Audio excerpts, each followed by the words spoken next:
As vendedoras meio que desconversam ali. Ser negro no Brasil é muito complexo, né? Vivendo uma linha tênue entre a desconfiança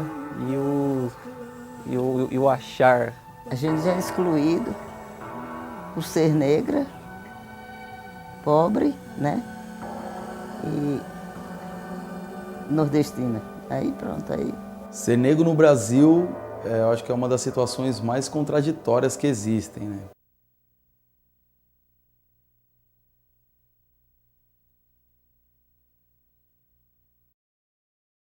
A carne mais barata do mercado é a carne negra.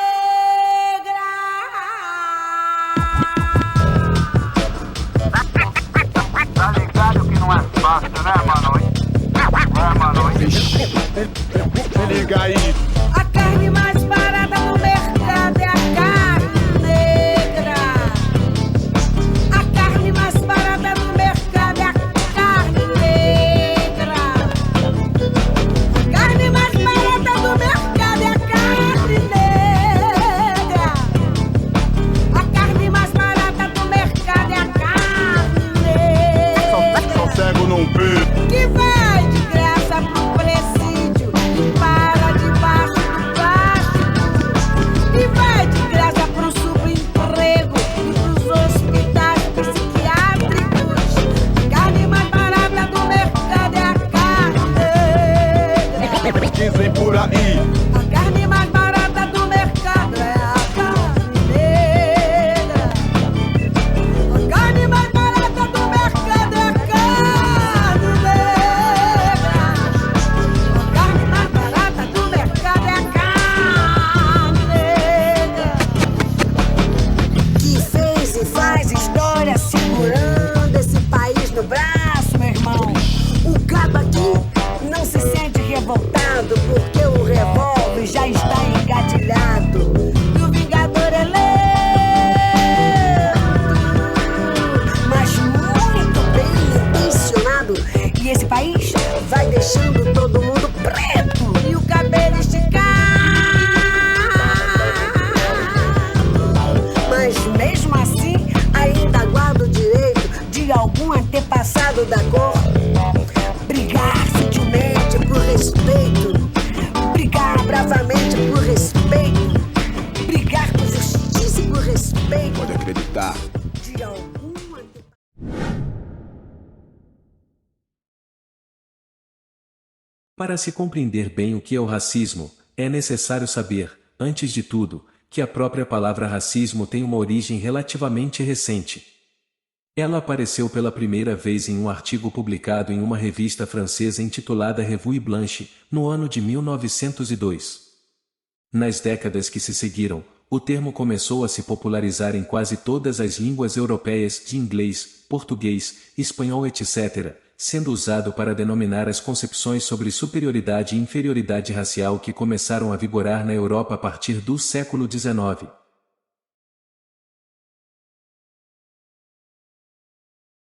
Em pouco tempo, essas concepções, que tinham a aprovação de muitos cientistas da época, passaram a justificar ações políticas racistas em várias partes do mundo.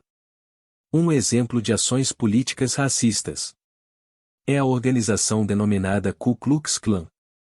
A Ku Klux Klan é uma organização terrorista formada por supremacistas brancos que surgiu nos Estados Unidos depois da Guerra Civil Americana com o intuito de perseguir e promover ataques contra afro-americanos e defensores dos direitos desse grupo.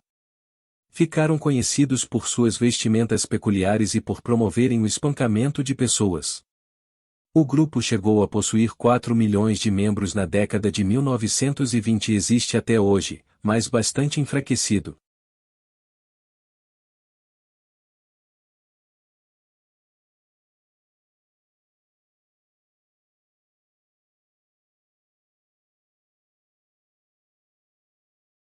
Muitos desses cientistas baseavam-se na teoria darwinista da seleção natural e evolução das espécies. E acreditavam que as mesmas leis aplicáveis à evolução dos seres vivos eram também válidas para descrever uma hierarquia das civilizações. sendo as mais fortes as construídas por raças superiores. A ideia de que Deus criou o homem à sua imagem e semelhança era compartilhada pela maioria dos cientistas ocidentais até meados do século XIX. Eles acreditavam que todas as criaturas do planeta haviam sido concebidas pela força divina, até que apareceu Charles Darwin. Alguns pesquisadores já falavam de uma evolução das espécies, mas o naturalista britânico foi o primeiro a comprovar e explicar o mecanismo que a torna possível: a seleção natural. Sua teoria mudou radicalmente a biologia e ofereceu outra explicação sobre a origem do ser humano. Por causa dela, Darwin se tornou um dos cientistas e pensadores mais importantes da história.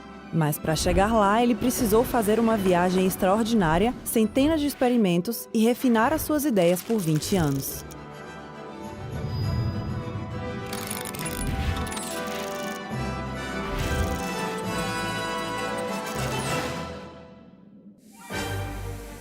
Em 1831, Darwin tinha 22 anos e estudava na Universidade de Cambridge, quando foi convidado como naturalista a uma grande expedição.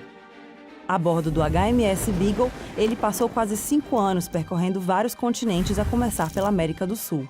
De lá, ele voltou com dezenas de exemplares vivos, ilustrações e fósseis. Os fósseis deram a ele uma das primeiras pistas sobre a evolução.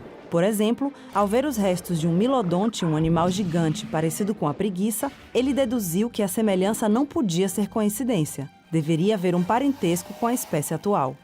Quando passou pelas Ilhas Galápagos, Darwin observou espécies como as tartarugas gigantes que viviam em ilhas próximas, mas tinham características físicas únicas em cada ilha. Nas zonas úmidas, onde a vegetação era abundante, as tartarugas tinham um pescoço curto e uma carapaça em forma de cúpula. Já nas ilhas com ambiente árido, elas tinham uma carapaça irregular como uma sela e o pescoço mais longo. Mas como explicar essa diferença? Quando voltou de viagem, Darwin passou algum tempo analisando como, cruzando exemplares de uma espécie, criadores de animais e agricultores produziam novas variedades. A chave para conseguir variedades melhores de plantas e animais era a seleção artificial feita pelo homem.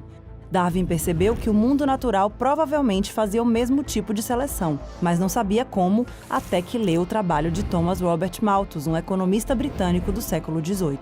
Em um ensaio sobre demografia, Malthus disse que com o crescimento da Europa, a população aumentaria muito mais do que os alimentos disponíveis. Isso provocaria uma luta pela sobrevivência. Essa ideia ajudou Darwin a explicar o esquema evolutivo. Na natureza, há uma luta pela sobrevivência, mas o que sobrevive não é necessariamente o mais forte, e sim o que melhor se adapta às condições do ambiente em que vive. Se um ser vivo tem uma característica que lhe ajuda a sobreviver, ele vai se reproduzir com mais sucesso. O que não se adaptar, morre sem deixar descendentes. As criaturas com mais sucesso na reprodução passam esses traços adiante, e assim sucessivamente, até que as variações deem origem a uma nova espécie. Por isso, as diferenças entre as tartarugas que Darwin viu nas Galápagos eram produto da evolução. No ambiente árido, as de pescoço longo alcançavam os arbustos para se alimentarem, enquanto as que viviam em local úmido podiam comer grama e se proteger dos predadores, graças ao pescoço curto e à carapaça arredondada. Para Darwin, essas mudanças aconteciam de forma lenta e gradual. As espécies, incluindo o homem, não nasceram de forma independente, elas evoluíram de um ancestral comum. Segundo ele, foi a partir daí que a vida no planeta começou a se diversificar. 20 anos depois de sua viagem no Beagle, Darwin tinha escrito milhares de páginas, mas não havia publicado nenhuma. Ele queria ter provas inquestionáveis, talvez porque soubesse o terremoto que suas ideias iriam causar. Foi então que ele recebeu uma carta de Alfred Russel Wallace, um admirador e colega naturalista que havia chegado à mesma conclusão. A evolução acontecia por seleção natural. Darwin temia que Wallace levasse o mérito pela teoria. Os dois naturalistas concordaram em apresentar uma carta conjunta explicando suas descobertas. Mas no ano seguinte, ao publicar seu livro sobre a origem das espécies, Darwin virou uma celebridade até mesmo fora da comunidade científica, mas não sem antes abalar os alicerces da Grã-Bretanha vitoriana. Como Nicolau Copérnico, no século XVI, a teoria de Darwin mudou tudo ao explicar que a diversidade do mundo acontecia por um processo biológico, sem a intervenção de Deus. Ele colocou o ser humano no mesmo degrau evolutivo que o resto dos seres do planeta. Avanços científicos comprovaram a teoria de Darwin e até a Igreja Católica acabou aceitando décadas mais tarde, com ressalvas, que a evolução era compatível com a fé. E hoje, mais de 150 anos depois que o mundo conheceu a teoria de Darwin, sabemos que a evolução é um fato. O planeta continua mudando, às vezes de forma dramática. E nós mudamos com ele.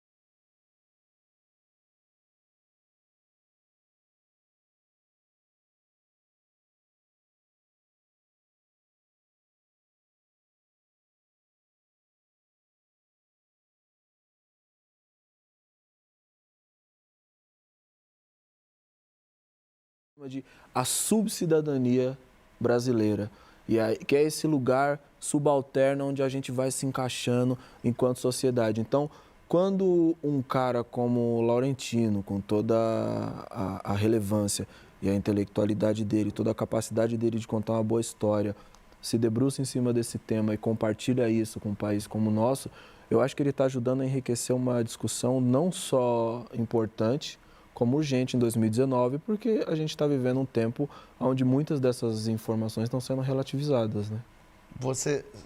Ele falou das escolas, eu me lembro muito pouco de ter... Eu lembro de ter passado meio por cima desse assunto na escola. E aí teve a escravidão, os escravos trabalharam aqui nas fazendas, era uma coisa meio assim, pois é, e aí acabou que teve. Não se aprofundou nisso, não... Acabou que teve. Acabou que rolou. Né? Acabou que teve. Também não é tratado como uma tragédia, né? É tratado como um fato histórico ali que passou. E acho que também tem uma coisa que é significativa, assim, que às vezes quando a gente leva isso para o ambiente da sala de aula, parece que é um descaso dos professores para com o assunto, e também não é isso. A forma como isso é apresentado no material didático ela é muito superficial, e a gente tem que reconhecer também que somente... se eu não me engano, 14 ou 15 anos atrás, a gente tem uma lei que de fato exige que a história africana seja ensinada nas escolas, sacou? Então, a forma como ela sempre foi apresentada para a minha geração, principalmente nos primeiros momentos em que eu encontro menções à escravidão na história do Brasil, trata e me dá a entender, não sei como foi na experiência de vocês, mas trata e me dá a entender que é uma coisa muito distante. E aí, a partir do momento que fora da escola você vai estudar sobre isso, aí você descobre que a janela disso, comparado ao período de história do Brasil, é muito pequeno, tá ligado? É muito próximo, a gente está muito próximo, são 130 anos de distância, entendeu? E um problema presente também, né? A pessoa mais velha do mundo morreu com 127 anos. Saca? É o tempo de uma vida. É muito interessante.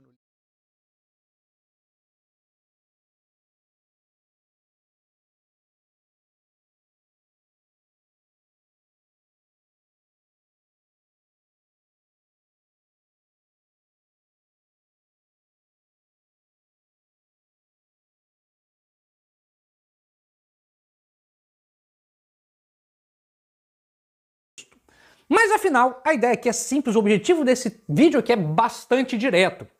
Afinal, faz ou não sentido falar de um racismo reverso? Faz sentido ou não falar aqui de um movimento contra-racista, não um movimento contra-racista não faria muito sentido aqui, mas um racismo de brancos contra negros, né? Vamos começar dizendo aqui, explicando, para talvez alguém que não saiba, o que seria ou o que é racismo reverso. Bom, racismo reverso é uma ideia que não é propriamente brasileira, ela já vem do debate norte-americano sobre identidade, sobre identitarismo, sobre movimento negro, e significa nada mais do que preconceito de negros contra brancos. Há uma discussão até bastante rica, não vou mentir não, bastante rica sobre os tipos de racismo, como seria o racismo aqui brasileiro, como seria o racismo americano. Vou até deixar links de autores que tratam do racismo estrutural brasileiro aqui na descrição, além de outros artigos também, outros livros, se você tiver interesse. Mas a questão é a seguinte: racismo reverso seria então esse racismo de negros contra brancos. Nos Estados Unidos é bem comum e característico ter bairro de latino, bairro de negros, bairro de brancos, enfim, e isso lá parece ser um pouco mais efusivo, ao ponto deles inventarem esse termo. E aí, obviamente, parte da direita brasileira, mas não só da direita, traduziu e incorporou esse conceito de racismo reverso aqui para as terras tupiniquins. Mas faz sentido mesmo falar aqui no Brasil de um racismo reverso? Olha, aqui eu já te faço um convite filosófico. Vamos definir o que a gente está chamando aqui de racismo. Bom, eu, particularmente, com base nas minhas leituras sobre racismo estrutural, penso que o racismo ele seja mais do que uma ação individual. O racismo ele é mais do que um movimento individual, uma ação individual. Felício, traduz que eu não estou entendendo. Eu penso que o racismo seja todo um conjunto de consequências que uma pessoa ou um grupo de pessoas, melhor dizendo, sofre por conta da sua cor, por exemplo, por conta da sua etnia também. Então, a gente pode parar aqui e perguntar, será que os brancos no Brasil, em geral, sofrem preconceitos por serem brancos? Será que os brancos no Brasil, eles têm dificuldade em acessar a universidade e acessar alguns lugares?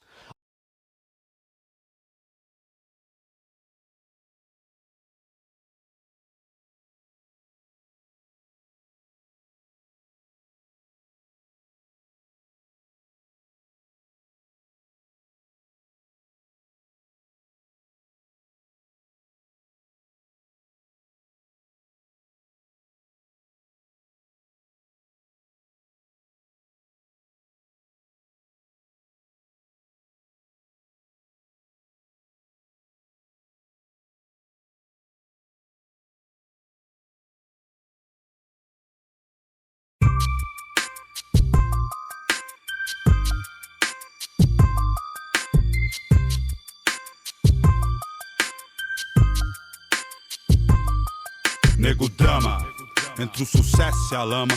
Dinheiro, problemas, invejas, luxo, fama. Nego drama, cabelo crespo e a pele escura. A ferida, a chaga, a procura da cura. Nego drama, tenta ver. O pôr do sol em Wakanda é o mais bonito que existe.